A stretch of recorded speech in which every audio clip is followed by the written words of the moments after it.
Bienvenue dans cette nouvelle vidéo. Aujourd'hui on va parler ensemble du futsal d'un point de vue d'un street footballeur. Donc que tu en aies déjà fait ou que tu y penses juste, aujourd'hui on va voir ensemble les gros bénéfices et les limites de la pratique du futsal. C'est parti.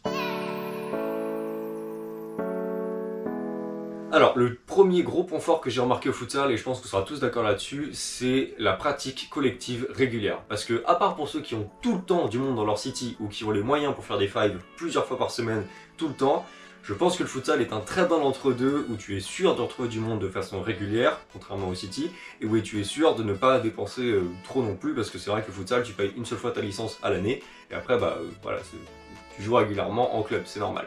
Donc je pense que les gros avantages de ça, c'est déjà de travailler ton endurance, parce que naturellement, tu vas pouvoir, de façon régulière, jouer à quand même un minimum d'intensité, contrairement au city où des fois t'as personne pour jouer, donc naturellement tu vas être moins haut en intensité, au niveau de ton endurance en tout cas, ou alors au niveau des fives, voilà, c'est moins régulier par exemple. Donc là-dessus au niveau de ton endurance tu vas pouvoir travailler, même au niveau de la confrontation face à un adversaire, parce que c'est vrai que les city c'est bien, mais la plupart du temps les gens sont quand même là un petit peu plus pour être détente plus que pour progresser, donc là-dessus aussi tu vas pouvoir travailler, et puis également tout le cadre que ça offre derrière.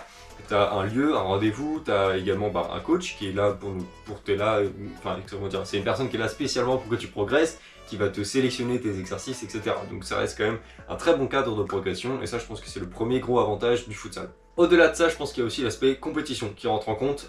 Vous devez le savoir, mais moi j'ai horreur de la compétitivité excessive. Néanmoins, dans les bonnes proportions entre la liberté qu'offre le street football et la compétitivité, la compétition du futsal, personnellement, un bon équilibre entre les deux me fait progresser beaucoup plus vite que si je n'étais resté que à faire du street football comme ces dernières années. Forcément, c'est normal, tu as un groupe qui est là, qui te porte vers le haut avec une compétition saine. Donc si jamais tu n'aimes pas vraiment ça comme moi, je te conseille quand même de tester, parce que franchement, sur le moyen long terme, ça va vraiment te pousser à donner meilleur que toi-même, et une compétition saine, je pense, une compétitivité, une compétition saine, je sais pas trop comment on dit, je pense que c'est réellement ça, mais en tout cas ça m'a aidé. Si tu es à l'inverse de moi et que tu adores ça, franchement tu devrais déjà en faire. Enfin, dans n'importe quel club, et là du coup notamment en futsal, ta compétitivité c'est une énergie qui va être vraiment bien mis en valeur, et tu vas être canalisé, tu vas pouvoir te la donner à fond là-dedans, et voilà. Et en plus quand tu retourneras au city avec tes potes derrière, tu auras déjà eu ta dose de victoire, donc tu pourras jouer plus détente avec eux. Autre point fort au niveau du futsal, tout à l'heure je te parlais de l'endurance, mais en fait je pense que ça englobe vraiment toute la partie athlétique des choses. En fait tu vas vraiment pouvoir faire beaucoup plus d'efforts physiques avec moins d'efforts mentaux. Et ça c'est vraiment dû au cadre du futsal dont je te parlais tout à l'heure. Prenons un exemple, on est en plein mois d'hiver, il est 18 h, on est en semaine. Bon, là concrètement c'est fin de training. Admettons tu as eu le temps de t'entraîner, parce que des fois c'est pas toujours le cas, hein, c'est normal, on a une vie en dehors de ça. C'est quand même fin de training, il est 18 h, il va faire nuit, point, c'est terminé. Alors que grâce au futsal, tu vas pouvoir t'entraîner le soir, plus tard. Par exemple, moi des fois mes entraînements ils finissaient à 22 h. Bon à 22 h j'étais dans la salle, en train de pousser à fond, de dépasser mes limites quoi. Et ça, plusieurs fois par semaine, sur plusieurs mois, plusieurs années, ça fait une très grosse différence de progression. Dernier point fort du futsal, bon celui-ci il est évident, c'est la tactique. Ouais, c'est bien connu dans le futsal, la tactique c'est très important, donc que ça soit collectivement avec ton placement dans le jeu, ta vision de jeu, etc. Qui va pouvoir te servir dans les city, dans les fives, ou alors même individuellement, que ce soit au niveau des toutes petites touches, les contrôles, tout ça, même au niveau de ton langage corporel, ça pourra aussi te resservir par exemple dans le pana, etc. Donc moi c'est dans ces domaines-là que j'ai vraiment beaucoup appris, et au niveau de la tactique, le futsal m'a vraiment beaucoup appris. Donc ça c'était pour le dernier point. Là je me suis vraiment basé sur mon expérience personnelle de cette année passée, c'était ma première saison de futsal, donc n'hésite pas à me dire si jamais j'ai manqué des points forts, etc. On se complétera ensemble dans les commentaires. En attendant, on va passer du coup maintenant aux limites du futsal.